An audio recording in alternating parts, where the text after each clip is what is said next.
Hello everyone, कैसे हैं आप लोग। आई होप कि आप लोग सब अच्छे होंगे। तो आज के इस वीडियो में हम लोग LNMU डिग्री 2 का मैथ ऑनर्स का जो हम मोस्ट इंपोर्टेंट क्वेश्चन लाए थे, जो कि हम स्टार्ट किए थे, क्वेश्चन बैंक का सीरीज स्टार्ट किए थे डिफरेंशियल इक्वेशन का।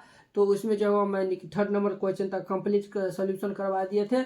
4 में जो है वो ए और बी करके जो है वो दो यानी कि 2 क्वेश्चन है। तो हम आपको ये जो है वो क्वेश्चन सोल्व करेंगे। देखिए, कहता है कि find the orthogonal transitive of the family of curves x power 2/3 plus y power 2/3 equal to a power 2/3 where a is a parameter. इसका जो है यानी कि ऑर्थोगोनल ट्रांजिटिव जो है वो कहता है फाइंड करने के लिए। तो चलिए इसको हम जो है वो फाइंड करते हैं। तो सबसे पहले आपको हम बता दें कि ये जो है हुआ यानी कि हमारा जो कर्व दिया हुआ है, ये हमारा जो है हुआ कार्टेशियन फॉर्म में है। जब कार्टेशियन फॉर्म में रहता है तो हम ऑर्थोगोनल ट्रांजिटिव कैसे निकालते हैं वो आपको हम पहले बता देते हैं। देखिए यहाँ पे जो है वो working rule for finding orthogonal transitive, यानी कि वर्किंग रूल क्या है ऑर्थोगोनल ट्रांजिटिव फाइंड करने के लिए। जब हम जो है वो यानी कि डिफरेंशियल इक्वेशन जो है यानी कि पढ़ रहे थे, तो हम जो है वो यानी कि अपना बनाए थे। तो उसी में से आपको हम दिखा रहे हैं, क्योंकि ये जो है बहुत ही आसान है, तो इसलिए आपको हम दिखा रहे हैं। इसमें जो है वो 3 स्टेप करना रहता है। Step 1, step 2, step 3। पहला स्टेप रहता है differentiate the given equation of family of curves and eliminate parameter, यानी कि जो कर्व दिया रहेगा उसको आप जो है वो डिफरेंशिएट कर दीजिए और उसमें से जो है वो यानी कि पैरामीटर को एलिमिनेट कर दीजिए, ठीक है। और जो है यानी कि सेकेंड में क्या करना है, तो हमें रिप्लेस करना है dy/dx के स्थान पर -dx/dy, यानी कि रिप्लेस करना है dy/dx के स्थान पर -dx/dy, ठीक है। ये हम सेकेंड काम कर लेंगे। थर्ड काम में जो है solve this new differential equation and get orthogonal है। अब जो है यानी कि ये हम रिप्लेस कर देंगे, तब जाके जो हमारा जो नया डिफरेंशियल इक्वेशन बनेगा उसको हम जो है यानी कि जो नया डिफरेंशियल इक्वेशन बनेगा उसको हम सॉल्व करेंगे, तो वही हमारा ऑर्थोगोनल ट्रांजिटिव फाइंड हो जाएगा। चलिए अब जो है हम क्वेश्चन को सॉल्व करते हैं, तो आप लोग अच्छे से देख। तो चलिए सबसे पहले क्या करिएगा, जो गिवन कर्व दिया हुआ है यहाँ पे जो है वह क्या करिएगा, सॉल्यूशन लिख दीजिए और जो गिवन कर्व दिया हुआ है उसको लिख लीजिए। तो यहाँ पे लिख दीजिए the given curve. The given curve ये हमारा दिया हुआ है x के पावर 2/3 प्लस ये y के पावर 2/3 इक्वल टू 1 पावर 2/3। ये जो है वह गिवन कर्व दिया हुआ है। सबसे पहले जो है वह मैंने कि इसका जो है वह नाम फर्स्ट दे दीजिए, ठीक है। यहाँ पे लिख दीजिए वेयर ए इज पैरामीटर। ये जो है वो हमारा क्या है, पैरामीटर है। तो आपको हम बताए थे कि गिवन डिफरेंशियल इक्वेशन को हम डिफरेंशिएट करते हैं विथ रिस्पेक्ट टू एक्स। तो यहाँ पे जो है वो हम डिफरेंशिएट कर देते हैं, differentiation with respect to x on both side we get. तब जाके हमें क्या वी गेट, तब जाके हमें क्या प्राप्त होता है। देखिए यहाँ पे तो ये जो है वह d/dx, ये जो है वह x के पावर 2/3 और ये प्लस ये d/ये dx, ये y के पावर 2/3 इक्वल टू ये d/dx, ये जो है वह 1 पावर 2/3। एकदम बहुत ही आसान क्वेश्चन है ये देखिए d/dx, d/dx x के पावर n का डिफरेंशिएशन होता है n into x power n-1। तो यहाँ पे लगाएंगे तो ये हमारा हो जाएगा 2/3 x के पावर 2/3 -1 प्लस ये यानी 2/3 y के पावर जो है वह 2/3 -1 इक्वल टू इसका तो कांस्टेंट है तो 0 हो जाएगा। और y का जो है वो हमारा हो जाएगा dy/dx, y का डिफरेंशिएशन हो जाएगा dy/dx, ठीक है, क्योंकि हम x के रिस्पेक्ट में डिफरेंशिएट कर रहे हैं।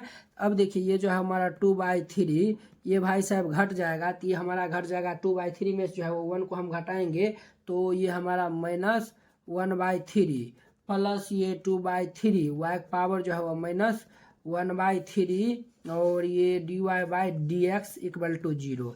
अब यहाँ भी जो है वह यानी कि हम ये जो हमारा पैरामीटर था उसको हम एलिमिनेट कर दिए, यानी कि जो है वो उसको हटा दिए। अगर डिफरेंशिएशन करने के बाद अगर नहीं एलिमिनेट होता है तो जो फर्स्ट इक्वेशन जो गिवन कर्व दिया था उसको और इसमें जो वो दोनों को सॉल्व करते तब जाके जो है हम पैरामीटर को एलिमिनेट करते, ठीक है। तो चलिए, तो हम डिफरेंशिएशन करने के ही बाद एलिमिनेट हो गया तो बहुत ही अच्छा बात है।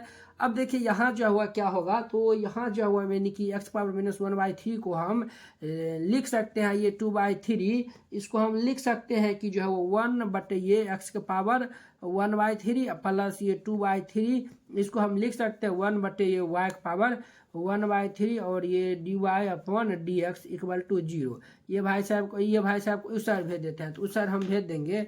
तो ये 2/3 इंटू ये जो है वो y/1/3 dy/dx इक्वल टू जो है वो हम इसको इस साइड भेजेंगे, तो माइनस ये 2/3 इंटू 1/x⁻1/3 हो गया। देखिए ये 2 से 2, ये 3 से 3 कैंसिल हो गया, तो जब हम dy/dx जब निकालेंगे तो ये भाई साहब उधर चल जाएगा, तो ये y⁻1/3 बटे ये x⁻1/3। अब हम निकालते हैं ऑर्थोगोनल यानी कि ट्रांजिटिव निकालते हैं, तो यहाँ पे हम लिख देंगे 4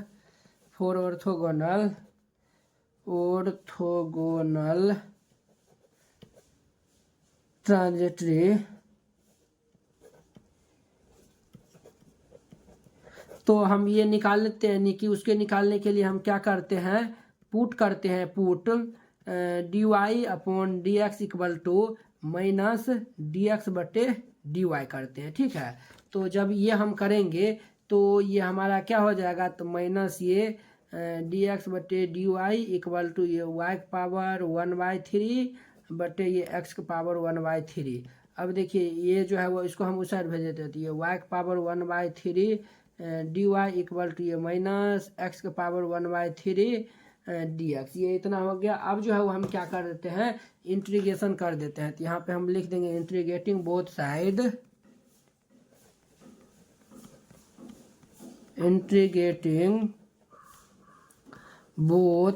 साइड वी गेट। तब जाके हमें क्या मिलेगा, जब इंटीग्रेट कर देंगे तो यहाँ पे जो है वो integration of y⁻1/3 dy equal to ये माइनस, और ये जो है वो माइनस हमारा हो जाएगा, ये जो है वो हमारा क्या हो जाएगा, तो ये हमारा माइनस हो जाएगा। और जो है वो इसको जो है वो हम यानी कि देखिए यहाँ पे जो है वो माइनस dx/dy रखे हैं ना, माइनस dx/dy रखे हैं, ये इतना हो गया माइनस, ये जो है वो हमारा क्या हो जाएगा, तो ये इंटीग्रेशन ऑफ x⁻1/3 dx, ये इतना हो गया। अब देखिए इसका जो है वो हम इंटीग्रेशन करते हैं, तो इसका जो है वो हम जब इंटीग्रेशन करेंगे तो ये हमारा कितना हो जाएगा, यहाँ पे जो है वो लगता है कुछ मिस्टेक, यहाँ पे देखिए माइनस छूट गया था, तो यहाँ पे माइनस दे दीजिए, तो ये हमारा माइनस हो जाएगा, और ये जो है वो माइनस, तो माइनस से माइनस जो है वो कैंसिल हो जाएगा। तो अब देखिए y⁻1/3 का इंटीग्रेशन हम करेंगे, तो ये जो है वो हमारा क्या आएगा, तो 3/4 ये y जो है वो 4/3। यहाँ पे देखिए हम यानी कि फॉर्मूला भी जो है वो ब्रैकेट में लिख देते हैं, इंटीग्रेशन ऑफ x⁻n dx होता है x⁻n+1 बटे ये n+1, ये होता है। तो इसी फॉर्मूला पे हम इसको दिए है, तो ये हमारा हो जाएगा 3/4, ये हमारा 3/4, और ये जो है वो कितना हो जाएगा, x⁻4/3 प्लस यहाँ पे जो है वो हम क्या करते हैं, कांस्टेंट के रूप में 3/4 6 जो है वो 4/3 जो है वो हम कांस्टेंट यूज करते हैं, क्योंकि इसीलिए हम ये यूज किए हैं, क्योंकि देखिएगा आप लोग यहाँ जो है 3/4 जो है वो धरली जो है वो यानी कि कांस्टेंट हम कुछ भी लिख सकते हैं, यहाँ पे इंटीग्रेशन कुछ भी लिख सकते हैं, तो 3 जो यानी कि हमको सुविधा लगेगा, आसान लगेगा, वही हम लिखेंगे। तो 3/4 दोनों से कैंसिल हो जाएगा, तो y⁻4/3 ये भाई साहब को इस साइड भेजेंगे, तो माइनस ये x⁻4/3 इक्वल टू ये हमारा हो जाएगा 6⁻4/3। अब देखिए यहाँ पे जो है वह 6⁻4/3 को हम जो है वह के नाम देते हैं, तो देयरफॉर ये y⁻4/3 माइनस ये x⁻4/3 इसको जो है वो हम के दे देते हैं, ठीक है। यही जो है वो हमारा क्या होगा, तो फाइनल ये हमारा आंसर हो जाएगा। तो इसको जो है हम ब्रैकेट में जो है वो हम लिख देते हैं, ताकि जो है वो आपको समझ आ जाए। तो ये हमारा हो गया, तो यहाँ पे हम लिख देंगे वेयर